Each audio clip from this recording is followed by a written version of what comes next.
Bad news, there is still only one non-religious representative who is willing to be open about it. One. And as you can see, the political acceptance of atheists lags behind the political acceptance of gays and African Americans. Back in 1978, 75% of the general public said that they would be willing to vote for a generally well-qualified African American candidate for president. That hit a ceiling by 1999 up to like 95%, and today we sit at about 96%. For the gay community, less than 30%, about 25% of people said in 1978 that they would be willing to vote for a generally well-qualified gay candidate for president. That has made a lot of progress in the interim. They're now up and above 60%, closing in on 70% acceptance. Now, atheists, on the other hand, we started low and we stayed low. We were at 40% back in 1978. We have only gained 14 percentage points in that intervening time. 54% as of 2012. And it seemed like that was just a milestone to get over 50%. Accordingly, goal of the present research was to determine the degree to which atheism and support for atheist rights policies are political liabilities. This goal was achieved across 3 studies. Study 1 compared political support for an atheist candidate for public office with support for gay and African American political candidates. Study 2 examined deficits in trust and political support for a Christian candidate who supports equal rights for atheists. And Study 3 measured public support for several types of religious bias in public policy among Democrats and Republicans. In Study 1, we had 4 hypotheses. First of all, we had a differential candidate support hypothesis. We figured that a white heterosexual Christian candidate would receive the highest level of voter support, followed by a black heterosexual Christian, a white gay Christian, and finally a white heterosexual atheist would bring up the rear in that situation. Then also, consistent with the socio-functional approach, we thought that atheists would elicit especially high degrees of distrust, that a gay candidate would elicit a high degree of disgust, and that a black candidate would elicit a high degree of fear. We had 178 workers recruited through Amazon's Mechanical Turk. That is an online workforce where people go, they can fill out surveys or research studies, and you can pay them a small amount of money to do 5 or 10 minutes of work on your study or on your survey. Predominantly male in this case. Mechanical Turk tends to have a very overwhelmingly male workforce, 79% white, 92% heterosexual. And then surprisingly, we wound up with almost half non-religious participants. It would seem that MTurk is the most atheistic workforce outside of academia. And our participants read about Greg, a 39-year-old male political candidate who was described as one of the following: again, white heterosexual Christian, black heterosexual Christian, white gay Christian, or white heterosexual atheist. For dependent variables, we measured voting intentions on a 1 to 9 scale, and then we measured each of these emotions on a semantic differential scale, from untrustworthy to trustworthy, disgusting to appealing, threatening to comforting. And we did what they call an analysis of variance. We're just comparing all these different groups. We have 2 levels of faith status, Christian and non-Christian participants, and 4 types of candidates. That gives us 8 different groups to examine. And we found out that there was an interaction between faith status of the participant and the candidate type. And so we separated participants by faith status and compared means by candidate type. All right, first of all, voting intentions. What we found is that we had support for the differential candidate support hypothesis, but the lightest blue bar is for the white heterosexual Christian. It's up here. This is the black heterosexual Christian. Right around here is the gay Christian, and down here is your atheist. All right, so support for differential candidate support hypothesis. The atheist candidate received the lowest levels of support, and that deficit was large in comparison to the white heterosexual Christian and the black candidate, and it was a moderately large difference between the atheist and the gay candidate. What we found is that our non-religious participants really liked the atheist candidate, but did not show a substantially low amount of support for the Christian candidate. Right? Those bars for the various Christian candidates are still fairly high. Next up, this is on the trust-distrust dimension. Once again, we find support for a hypothesis. The atheist candidate had the lowest levels of trust from the Christian participants. And up here somewhere is the trust for the white heterosexual Christian, and it's right around here is the trust for the white gay Christian. And again, on the other side of the board, we find that our non-religious participants showed an elevated preference, elevated level of trust for the atheist candidate, but not particularly low levels of trust for the other three groups. Next, the disgusting/appealing dimension. We again found support for a hypothesis. The bar for the gay candidate actually ends way down here, and that's lower than the atheist, black, and white heterosexual Christian candidates. And so what's also interesting to note, though, is that while the gay candidate elicited the highest levels of disgust from Christian participants, the atheist candidate also was perceived as significantly more disgusting than the other two types. Finally, one more thing right here. The atheist participants and non-religious participants again showed elevated levels of appeal for the atheist candidate, and then again, not particularly low levels of appeal for the other three types of candidate. All right, our final variable for the first study, the threatening, comforting dimension. And we failed to support the fear of blacks hypothesis. Black candidate was rated more threatening than the white heterosexual Christian candidate. White heterosexual Christian candidate's up here, black here, gay candidate here, atheist candidate here. All right, so the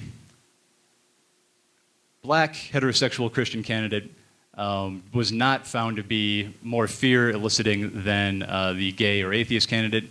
It should also be noted that the atheist candidate was again rated more negatively on this dimension than the white heterosexual Christian candidate.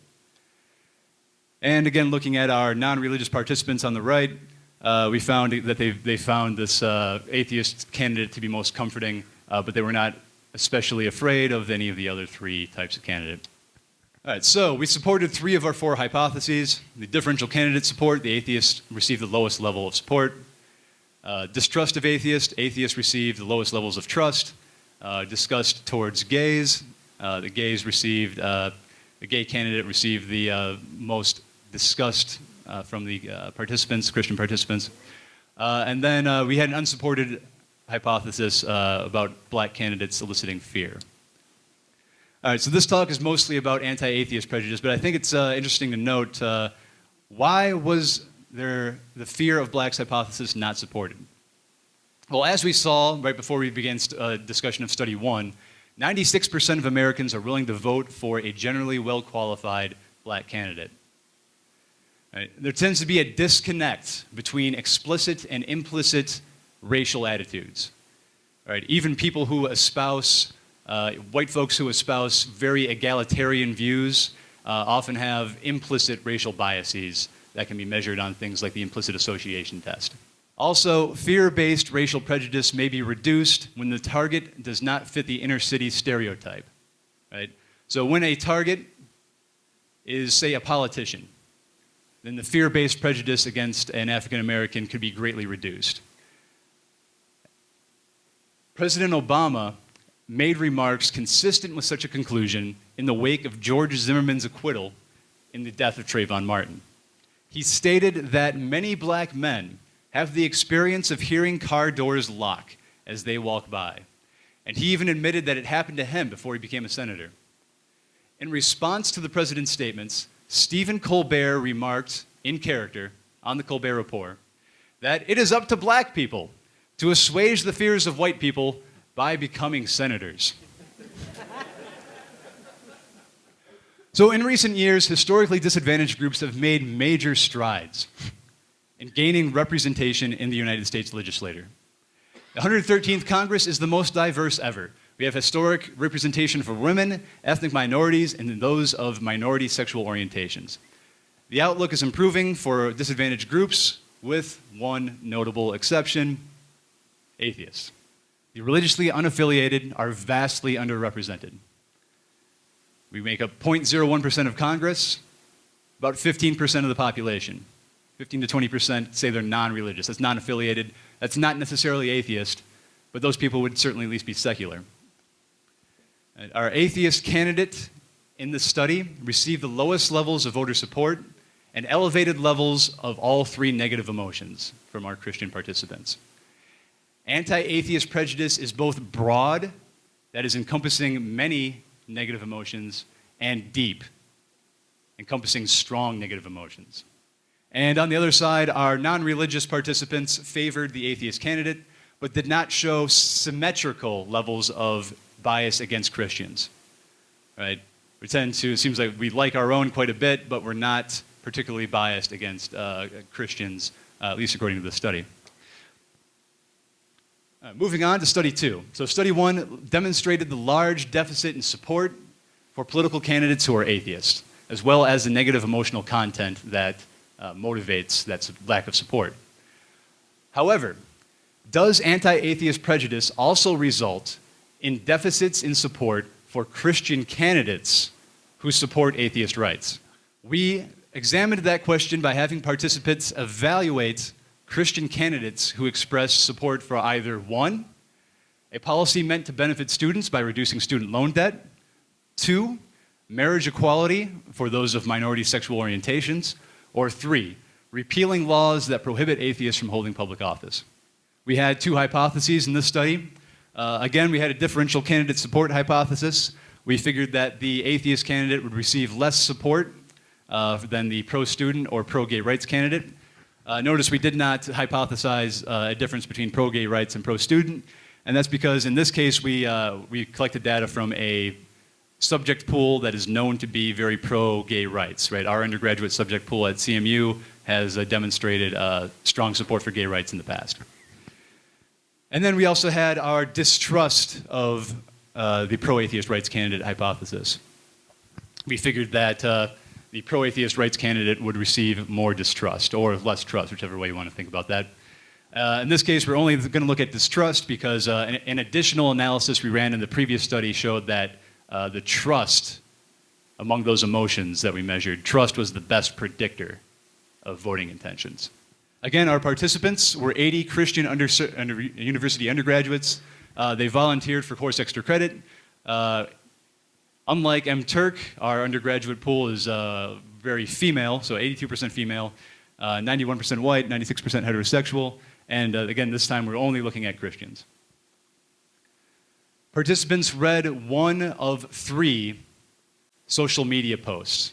First, for the pro-student candidate. It's 2013, and millions of our students are facing a lifetime of debt from their student loans. Education should be treated as a public investment in our future, not a commodity. Let's fix that. And at the bottom it says, in 29 states, student loan debt is higher than credit card debt, medical debt, and every other type of debt. We need to fix that. That's actually, I think, true across all states. But this doesn't have to be completely accurate. It's just a way to measure how people feel about these certain policies and candidates. Second, it's 2013. And millions of LGBT Americans continue to be denied the right to enter into legal marriages and enjoy the rights of heterosexual married couples, such as sharing a spouse's employer-provided health insurance. Let's fix that. 29 states deny marriage rights to gay and lesbian couples who are in long-term committed relationships. We need to fix that. Again, that number of states is off, but in general, it's true in principle. And we just wanted to keep the number of states consistent across conditions. And finally, our pro-atheist rights candidate. It's 2013, and millions of non-religious Americans are being denied the right to hold public office by state laws that require religious oaths of office for elected officials. Let's fix that. Again, 29 states deny atheists and others who do not believe in God the right to serve as elected officials. We need to fix that. In this case, the number of states is actually quite a bit lower, but we need to keep consistent across conditions. All right, dependent variables. We measured, again, voting intentions, and this time we were talking only about the untrustworthy, trustworthy semantic differential scale. And again, we ran an analysis of variance comparing the 3 types of candidate on these 2 dependent variables. And one bar for the atheist candidate, the atheist rights candidate, right, the pro-atheist rights candidate, their support for voting intentions was the lowest, right? Doesn't even reach this bar that says 5, it's down here. And then the lighter blue bar, which you also can't see on the left, is for the pro-student candidate. That's about the same height as the pro-gay rights candidate bar. So again, we're seeing a deficit in support for an pro-atheist candidate. All right, this time the right side does not represent non-religious participants because we did not have non-religious participants this time. This represents the other dependent variable. This is trust ratings. And once again, the pro-student and the pro-gay rights candidate are about the same. And then way, way lower is trust for the pro-atheist rights candidate. Importantly, Christian participants' ratings of the pro-atheist rights candidate were not predicted by degree of religiosity. That is to say, even when we kept all the Christians together, when we kept the moderate Christians, the liberal Christians in together with the conservative Christians, we still saw this large deficit in support, this large deficit in trust for an atheist, pro-atheist rights candidate. So the disadvantages of being an atheist extend to Christians who are pro-atheist rights. And these findings come from a young, relatively liberal, and strongly pro-gay rights subject pool. All right, so studies 1 and 2 demonstrated that both being an atheist and supporting pro-atheist policies results in major deficits in political support. Also, political support is stronger for gay candidates and for those who espouse gay rights. So study 3 examined support for religious bias in public policy against atheists with support for anti-gay policies, as well as religious bias endangering children and undermining science education. All right, so what does that mean? Well, we'll get to that in just a moment. We went back to a Mechanical Turk for this. Got 152 Christians. Once again, we're only looking at Christian participants. Mean age of 32, again from Mechanical Turk, mostly male, 76% white, 94% heterosexual, and split about evenly on being Democratic or Republican. It should be noted that participants were forced to identify with one of those two parties, even if they were independent. Participants rated 8 policy statements. Right? 2 policy statements that had to do with religious child endangerment, 2 that had to do with anti-science education, 2 with anti-gay rights, and 4 with anti-atheist rights. Right? So we're measuring the support for the religious bias. All right, our 2 child endangerment policies. Right? These are what people were responding with how much they agree with these statements. Number 1, if God were to condone the arranging of marriages between older men and girls as young as 11 years old, then there should be no laws to prevent it. Number 2, parents who believe that God does not approve of modern medicine should be allowed to withhold medical treatment from their children, even if this results in preventable suffering or death. The photo in the bottom corner is of Herbert and Catherine Schabel, who have allowed 2 of their children to die from religiously motivated medical neglect. They currently await trial on a charge of third-degree murder. Next, our 2 anti-science policies. Number 1, it is important that sexual education focuses on discouraging sexual practices that are not condoned by Scripture, even if that increases rates of teenage pregnancy and sexually transmitted infections. Number 2, science education should reflect the beliefs and values of the local community, even if teaching such beliefs results in deficits in scientific achievement that ultimately hurt the community's economy, right? Things like creationism, especially young earth creationism, teaching that Jesus rode around on a dinosaur. I just love that picture, by the way. Hi-ho, Raptor, away! We've got to stop that gay wedding.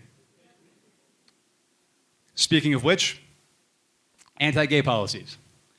Number 1, parents who believe homosexuality is a sin should be allowed to send their gay children to treatment centers where physically and emotionally coercive measures are used in an attempt to change their sexual orientation.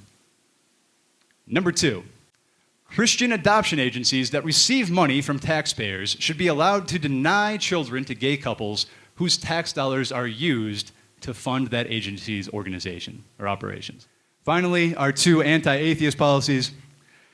Local governments should be able to erect religious monuments and holiday displays that are consistent with the beliefs of the religious majority, despite any protestations from religious minorities or atheists. Number two, it is okay that some states mandate elected officials to take religious oaths of office, affirming the existence of God, even though the Constitution of the United States explicitly prohibits such requirements. So among those 8 policies, we grouped them 2 by 2, much like Noah. By their kind, we added up the scores for the for the anti-atheist to anti-gay candidate, anti-gay policies, for these anti-science policies, and also for the child endangerment policies, right? And we hypothesized that participants would show the strongest support for anti-atheist policies and the least support for child endangerment policies.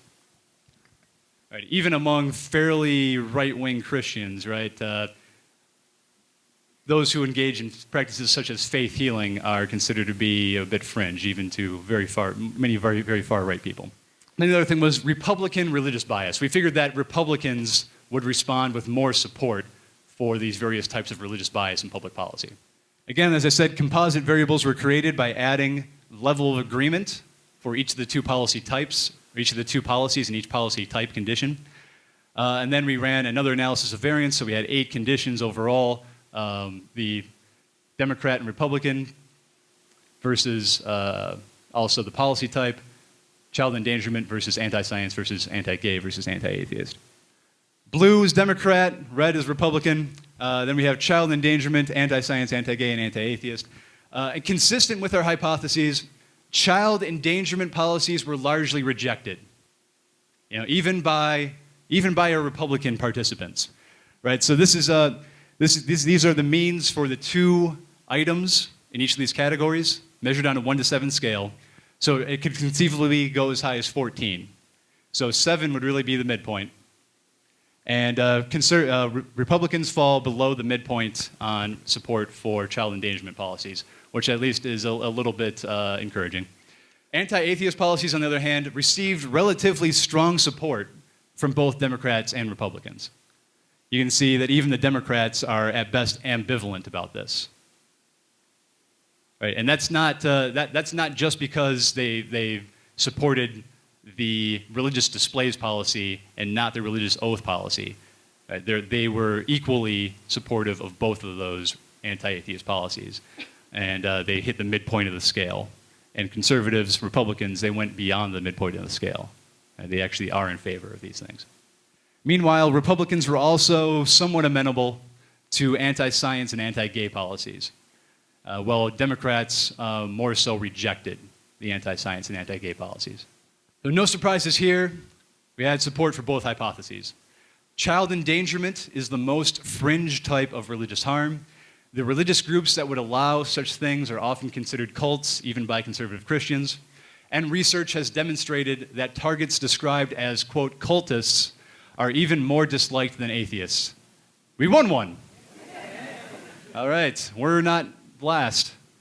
As we know, the Republican Party is a bastion for those who hold the delusional belief that Jesus collaborated with Madison and Jefferson to write the Constitution for a Christian theocracy. Okay, that might be an overly broad generalization. But those people do exist within the Republican Party. And it's not at all a stretch to say that the Republican Party is hostile to secularism. So what does this imply? Well, it implies that a secular message is generally unappealing to Republicans. It also suggests that Democratic voters may accept a secular candidate who espouses a broad secular message that includes support for gay rights, scientific achievement, and child protection, though perhaps not pro-atheism. Across 3 studies, we found that an atheist candidate received less support and a wider range of strong negative emotions from hypothetical voters than candidates from other historically disadvantaged groups. We found that these deficits in support and trust extend to a Christian candidate who simply espouses pro-atheist policies. And we also found that anti-atheist religious bias was more supported than other types of religious bias in public policy among both Democrats and Republicans. Richard Dawkins has noted that because higher education is associated with increased prevalence of atheism, and because a majority of Congress holds advanced degrees, it is likely true that more than one of our 535 legislators are non-believers. Fear of the political ramifications prevents them from outing themselves. To lend some credence to this assertion, retired Massachusetts Representative Barney Frank seemed to out himself during a recent appearance on Real Time with Bill Maher as an atheist. Now, for some context here, Barney Frank was originally elected in 1982 as a representative from Massachusetts. In 1987, he came out as an openly gay man. He was re-elected 12 more times and served until this January when he retired. If Barney Frank was afraid to reveal his atheism in ultra-liberal Massachusetts, whose voters re-elected him 12 times after he came out as gay, then atheism must truly be political anathema. Religious bias in public policy is most easily attacked at its extremes. Parents who believe in so-called faith healing are allowed to neglect the health of their children to the point of death in the majority of U.S. states. Religious adoption agencies are able to refuse children to same-sex couples while accepting public money that comes in part out of the pockets of gay individuals.